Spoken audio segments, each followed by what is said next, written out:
बळीराजा शेत पाणंद रस्ते योजनेअंतर्गत शेत पाणंद रस्त्याचे आराखडे निश्चित करून शासकीय जागेवरील अतिक्रमणांची हद्द व सीमा निश्चित करावी आणि तात्काळ अतिक्रमण हटवावे असे निर्देश समिती अध्यक्ष तथा आमदार अमल महाडिक यांनी दिले। तर पाहूया त्याची सविस्तर बातमी। तसेच पाणंद रस्त्याचे एकेरी, दुहेरी व डबल लाईन असे वर्गीकरण करण्याच्या सूचनाही त्यांनी केल्या। जिल्हाधिकारी कार्यालयातील शाहू सभागृह येथे झालेल्या आढावा बैठकीत त्यांनी गावागावांना जोडणाऱ्या व गाव नकाशांवर नोंद असलेल्या पाणंद रस्त्यांना प्राधान्याने खुली करून त्यांचे मजबूतीकरण करण्यावर भर दिला।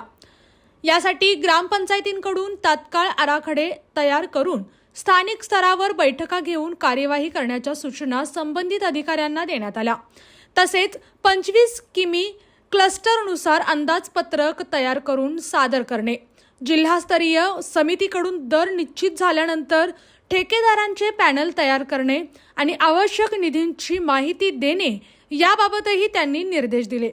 अतिक्रमण मुक्ती पाणंद रस्त्यांचे नियमानुसार मजबूतीकरण करणे, CSR निधीसाठी स्वतंत्र खाते सुरू करणे आणि समितीत प्रगतिशील शेतकऱ्यांचा समावेश करण्याबाबतही त्यांनी यावेळी सूचना केल्या। अशाच जिल्ह्यातील, राज्यातील व राष्ट्रीय स्तरावरील ताज्या बातम्या पाहण्यासाठी पाहत रहा SP9 मराठी न्यूज चॅनेल।